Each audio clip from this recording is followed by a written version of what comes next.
Hi guys, today is October 1, 2018. At ayun na nga guys, no, ang tagal na sundan nung mga nakaraang vlogs ko. Parang 28 pa ata yun or 29. Tapos ngayon October 1 na. So ayan, isasama namin kayo ngayon kasi nagagala lang kami, day off namin. Uy, kaway ka naman sa vlog ko, Day. Dudong. Day off ng mga Inday at Dodong.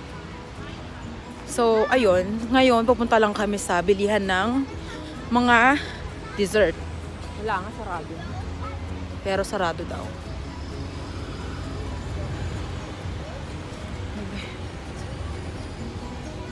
May araw nga, malamig naman. Basta naman, di ba? Bookhouse. At ito yung pagkain namin ngayon. Ribs. At meron kami in-order na chicken. Ano ba to? Parang buffalo, hindi. Fried chicken lang. Crispy hot wings. Crispy hot wings, ayan. So, ayan, may mga side dish kami. Pero sa akin, iba yung fries. Kasi dapat yung fries ganito, normal. Pero since, para magkaiba lang. So, since maganda ka. Since maganda ako, ito yung pagkain natin. Ayan, lafang na guys. Yun na nga guys, tapos na kaming kumain, no? At pagkatapos namin kumain, meron pa meron pa kaming dalang. Saan na yun? Ayan, panabong. At sa mga gusto pong pumusta, mag-message lang po kayo sa amin. Kumusta naman? Feeling blessed ka ba? Meron ka ng panabong. Bulungan ng manok kayo. Ayun, pupunta lang kami kung saan-saan. Grabe yung lamig guys, no? Nakakabuhay. Nakakabuhay yung mga dugo-dugo. Nakakabuhay ng mga dogo-dogo. Ito, naglalakad lang kami. Nandito kami. Tapos, nakatingin yung dalawang matanda. Akala nila, binibidyoan ko sila. Ayun, punta tayo dito. Sa mga lovers and parents. And guys, nakikita niyo ba yung fountain? Ano? Diba? Ayun guys, nakikita niyo ba yung fountain? Ano? Ay, may rainbow, guys. Nakikita niyo ba? Ay, hindi niyo nakikita dito pero may rainbow. Ayan o. Oo, nakita ko. Ayun. Ano mo? Guys, may rainbow. Oh. Ayun. Ay, abot kumay ko na siya. Saya-saya guys. First time. Anong masasabi mo? Sa manok. Punta ka lang pala ng Norway para magsabong. Ang galing mo. Narating ka pa dito. Amazing.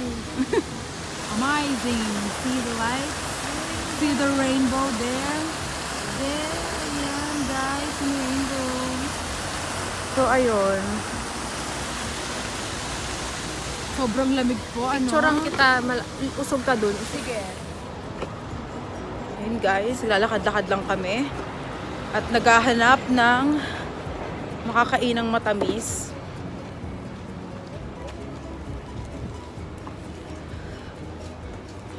Dito na kami sa Grand Hotel, Oslo. Ayan guys, ang entrance.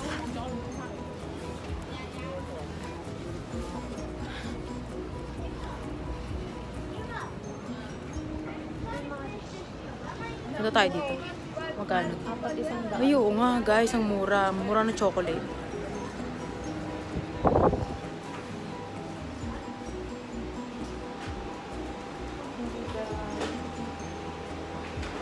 Naka-sale ata sila. Naka-sale ata sila guys. Pakita ko sa inyo. Ano? Ano bang masarap?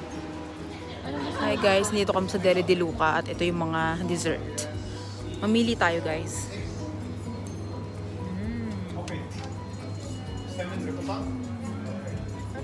Siguro ito. Or, yeah, ito. Rocks like brown. Ito guys, no, ito.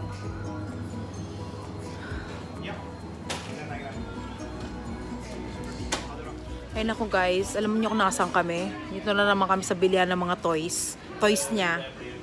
Hoy, anong bibili mo dito? Ha? Anong bibili mo dito?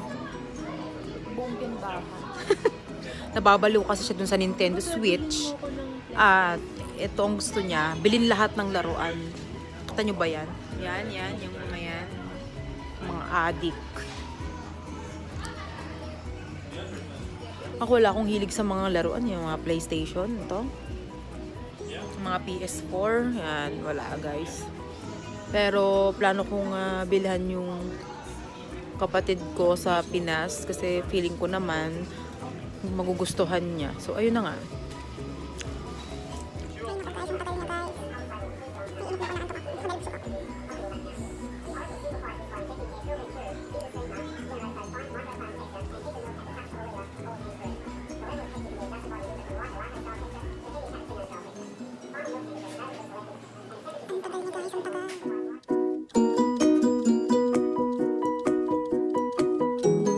Hi guys, nasa bahay na kami. At di na ako nakapag-vlog kanina. So ayun na nga, nasa bahay na kami. Paulit-ulit. Sa bahay na kami at walang magawa. Nakahiga lang ako ngayon. Ayan. Papahinga lang.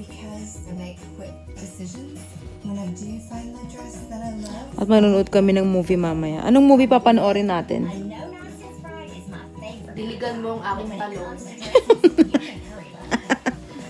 Diligan mo ang talong ni Buena Adora. Sasabihin mo pangalan ko. Wow! I'm feeling famous. Feeling famous! Huwag daw sasabihin yung pangalan niya. So, wag na lang. Pag tinawag kita, hoy. Hoy, hoy, palaboy. Huwag daw sasabihin yung pangalan niya na Buena. Wala, ano kayang magandang panoorin? Guys, please comment down below. Wow, taray. Kuha ganun. Kala mo may subscriber. Ikaw lang naman subscriber ko. Guys, comment down below kung anong magandang panoorin sa Netflix. Dahil wala kaming TFC. So, ngayon ang pinaparutang namin ito. Yung nasa TLC.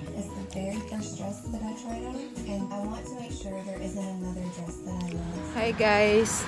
Pasensya na hindi ako nakapagpaalam kagabi, no? Di ba sabi ko sa inyo manood kami ng movie. Pero since yun na nga inantok na, nakapanood naman kami yung The House of Us. Pero hindi ko na na-vlog kasi nga parang quality time na namin. Yung taray may quality time. So ngayon naman guys, kung nakikita nyo akong nakapayong, nasa labas na ako. Yan. Papunta na ako sa work.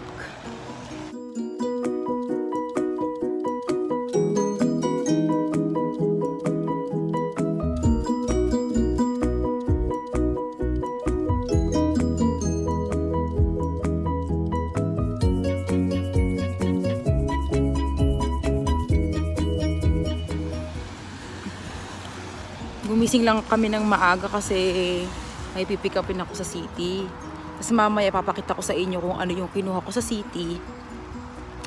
At dahil naisipan ko na nga na parang, hindi naman parang, pero parang gusto ko na talagang, alam mo yun, mag-video, ganyan. E naisip ko, since meron naman kaming OSMO mobile, yung, basta yun, hindi ko ma-explain kung ano yung mga meron doon. Pero ang alam ko lang is, makakatulong siya para mas mapaganda yung video. Tsaka, kumbaga kahit magalaw ka, ganyan, parang steady pa rin. Parang mas maganda siyang stabilization, something ganun. Basta yon, papakita ko na lang sa inyo mamaya kung ano yung ipinalit namin dun sa OSMO Mobile. Kasi yung una namin is 1. Tapos ngayon, yung ipinalit namin ay 2. Sabi nila na, nabasa ko kasi or napanood ko rin dun sa reviews ng ibang mga vloggers na okay, mas okay daw to kaysa dun sa una. Syempre kasi nga pangalawa. So basta yon, mamaya papakita ko sa inyo guys. Ayun guys, kwento ko lang no, dahil nga spring na, so malamig na, pero yung lamig niya parang winter na talaga. So ang hirap na naman bumangon, ganyan, nakakatamad na naman. Tapos, dahil nga malamig, parang gusto mo lang humiga, manood, kumain, wow, patabaing baboy. Hindi. Pero yun nga, so yun yung struggle namin dito sa Norway. Lalo na yung mga kagaya namin na Filipino, tapos yung ibang mga Asyano, syempre hindi naman tayo lumaki sa malamig na bansa. So ending, patong-patong at patong-patong pa ng mga damit ang kumbaga sa mga nakatira na dito, sa mga Norwegian. Kung meron silang 2 damit, so dapat sa amin 4. Diba, kumusta naman yun? Ay, grabe lamig. Papakita ko sa inyo yung way. Dinadaanan namin everyday papunta sa work. Mga 15 to 20 minutes. Sabi ko naman I think sa second vlog ko, nasabi ko na ata yun. Yung malapit lang yung work namin dito sa bahay. Pero still, kapag winter, syempre sobrang hassle. Kasi unang-una sobrang lamig, tapos wala namang dumadaan sa amin na bus straight to the restaurant. So wala kaming choice kundi maglakad at gumapang ganun. So ayan, grabe lamig. Pero alam nyo guys, kapag summer sobrang ganda dito. Kasi nga, alam mo yung maraming mga flowers na tumutubo, ganyan. Tapos yung mga tao, makikita nyo lahat nag-grill, ang bango-bango, kahit saan kalumingon, alam mo yun. Tapos wala, masaya lang kasi kumbaga hindi patong-patong na damit yung suot mo, ganyan. Kumbaga relax ka lang, pwede kang mag-short, yung iba nga nakatupis lang. Alam mo yun. So, ayun. Pero guys, hindi ko na ipapakita sa inyo yung itsura ng restaurant namin na kasi syempre pang ano na rin, alam mo yun, para kahit pa paano meron kaming private life, kumbaga meron kaming pribado, ganon. Pero alam ko sa lahat ng mga Pilipino na nandito sa Norway, alam nila, of course, alam nila kasi dito sa Norway meron lang 2 Filipino restaurant. Yung isa dun sa city, sa may Big Duy. Tapos yung isa yung sa amin, dito naman sa Kalbaken. So, mostly, lahat ng Pinoy,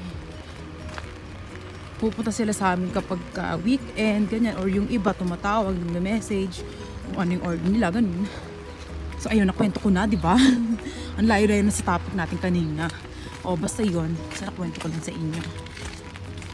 Nakuha ko na yung OSMO Mobile 2. Ayan. Ito siya, naka-charge na. Pero syempre, hindi ko siya gagawa ng review dahil hindi ko pa rin naman alam kung paano gamitin to. So, pag-aaralan ko pa siya. So, ayun.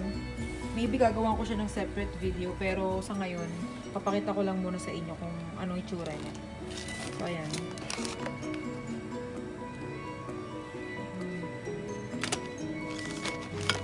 At dahil dyan, dito na muna nag-end yung vlog for today.